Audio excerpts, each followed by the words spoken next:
Hi guys, I'm Luke. And I'm Sam. And welcome back to MASH. So today we're going to be talking all things Red Dead Redemption 2. Yeah. As you may know, a document was released a few months ago to trusted reviews, but it's just been validated, so they're able to release this information to us. Some juicy bits then. Some juicy bits. Because it's all been leaked as true now, so... It has, it's all been validated. So let's go through what's been released. First of all, online. They've released a bit of information about online modes. So as you know, GTA Online's been doing very well. Yeah, very, very well. Making a lot of money for Rockstar. Yeah. And it looks like they're kind of grabbing a bit of everything. Yeah. Like, so they're grabbing a bit of like GTA, they're grabbing a bit of what Fortnite and PUBG is now. Oh really? Like a kind of survival mode? Yeah, so according to the notes, components featured are going to be like Battle Royale mode, which makes sense. Probably going to be a bit Fortnite-y, yeah. Bit, you know, PUBG. Revive, which seems to me, just through the name, it seems like a sort of like team deathmatch sort of revive sort of setting. Money grab mode features two teams fighting to procure bags of money in a central location. So you're expected to collect and return them to your base as quickly as possible. So it's kind of a capture the flag kind of thing, where you're like getting the money, taking it back to a certain place, and then that adds to your it's a cash grab mode pretty much. I'm looking forward to the online personally. I love GTA Online. I don't play much of it, but I mean, Red Dead Online, when it first came out, was terrible. I don't know if you ever played that. No, I didn't actually, no. It was just a team of 6 people wandering around west, doing nothing really. Yeah. Just shooting animals and shooting each so other. Just kind of aimless. Felt like a bit aimless.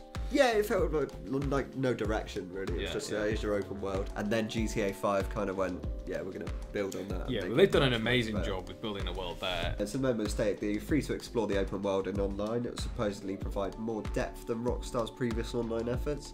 So I mean, in this one, they're going for more NPC interaction, stuff like that. So the NPCs in the world, it states that they will be like decorating their storefronts. Apartments are going to be a thing apparently in this one. So if you're a GTA 5 apartment whore, then expect to see tents in this one.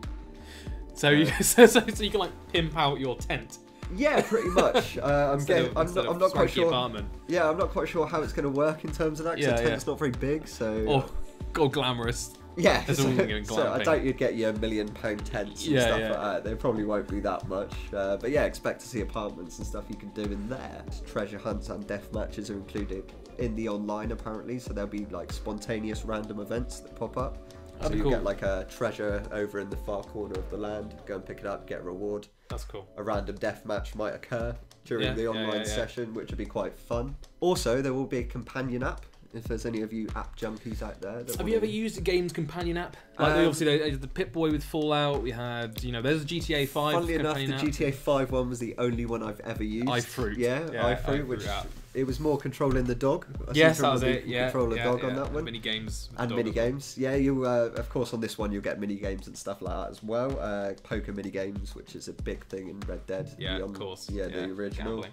So you'd be expected to participate in a variety of activities across the world, such as gold mining, fishing, herding, and assortment of weapon challenges. So like shooting a camera on a fence or something, like different, like long range stuff. Like who knows? They're renowned for putting all these kind of details in, like GTA 4 when you had bowling with Roman. God, it's a notorious moment, obviously. Like, I wonder if there'll be anything like that in this one, like just someone calling you up on your can and string. Like. Yeah, exactly. Or something like Carrier, like hawk or something. Do you want to go herding today? Yeah. Like, so yeah, that's the online features. It does look quite in depth. Obviously, we'll probably see new information coming out over the course of the next couple of months. So there's been a few leaks about the gameplay features, what's new to expect from the game.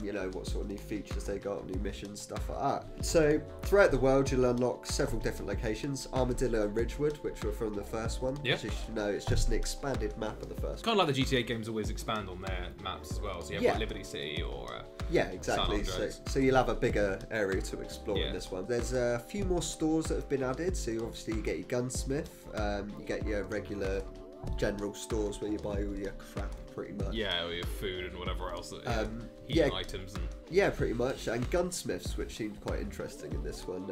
Obviously, you were able to buy guns, but it looks like you'll be able to customise guns in this one. Oh, okay. Is that microtransactions I can hear? Quite possibly. Microtransactions may be cooling in the future. Undertakers, which is a bit of a weird one for me.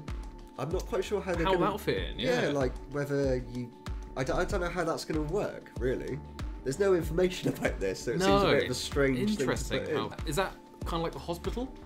I You don't revive know, an Undertaker. like, That wouldn't whether make you sense though. But Rockstar. surely it'd be like you're dead, they make a casket for you. But what do you do? What do you do? Like, you'll also be able to partake in gambling, which is a set from Red Dead. Yeah. I love the poker in Red Dead. That was one of my favourite features. So there will be a different area as well called the Slums Market, which is kind of like a little black market sort of area where you get all your stuff for cheap. Apparently, there's going to be a 2-day cycle with this. So every 2 days, yeah, that makes sense. Yeah. there'll be new stuff to buy. There'll be New weapons at reduced do, rates and that kind of thing. So yeah, let's talk vehicles. So, obviously horses, I'd imagine, are in somewhere in here. Obviously horses. It'd be a weird thing if they took out horses in this one and just replaced it for cars and stuff like that, yeah. So there'll be a few new vehicles included in this one. Yeah. Minecarts. Okay, that's interesting. Yeah, which are going to be included. Yeah. Hand carts. Yeah. And obviously your horse-drawn carriages. They'll come in this one as customizable. Okay. Armour plating, different wheels, stuff like that. That makes There's sense. not a lot of information of how you're able to customize. Sounds more this robust right than the last one.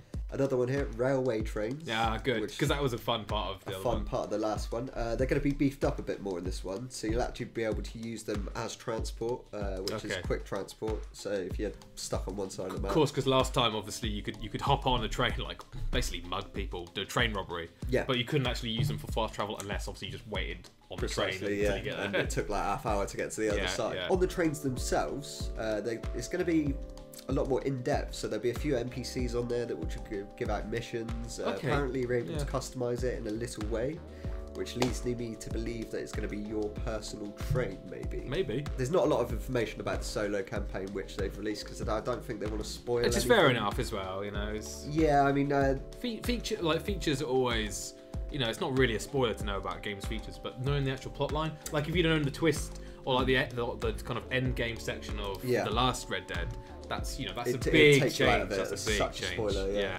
It is a big one. The main campaign, the whole game, in fact, can be played first person. That makes sense. Just like in GTA. Just like the GTA 5 remake for the current gen. Yeah. And actually that just changed the game completely, doesn't it? Have you played it through in I first loved person? it. I think first person view, it exactly changed the game completely for me. I think it works so well in GTA 5. I think it's going to be a really good addition with this one. Obviously lassoing things in first person, shooting. It's going to be a lot better. Deadeye's going to make a return, which is just slow motion. Yeah, that's cool. That's good. That's a good feature. Yeah, obviously we'll probably see some duels like in the first one. Yeah. Get your random events. Deadeye can be used with fishing animals in this one apparently as well. Okay. So yeah, if you don't want to go fishing with your rod, just go with your revolver instead. Shoot them out with your revolver. The document did mention random events. I don't know if you played GTA 5 with the strangers that popped up. Freaks and strangers. Freaks and strangers. There was something like this in the first one with the random NPCs coming up. Yeah. I don't know if you ever remember that strange guy that seemed like God in the first one. Yeah. So yeah, it's been a bit of information on what the campaign missions are going to bring. Not so much on the story itself, but you know what sort of events are going to unfold. They're going to be a bit different depending on the characters you interact with. So depending on how you complete missions as well, it said that will change the kind of the flow of the game, what happens in the game. Yeah. A bit like, you know, so your choices actually have some impact on the story going forward. Yeah, and kind of interactions with characters. Yeah. So that's quite a lot of information really about a game that's been very secretive for the past, years really. They've been kind of keeping it shut. What do you think so far? What are you hearing? Do you like the sound of it? I'm always excited for the next Rockstar game, regardless what it is, to be honest. Red Dead was one of my favourite Rockstar games of all time. Yeah. And just through this little bit of information, I'm really excited, to be honest. Yeah, it sounds cool. All the new features they're implementing and the online. That was one of the big issues for me with Red Dead 1 was the online features. And it looks like they're really beefing up in this one. So that's been our thoughts on all the latest leaks of Red Dead Redemption 2. The game's scheduled to release in October, so I'll be picking up a copy. So that's been it from us here at MASH. Until next time. See you later.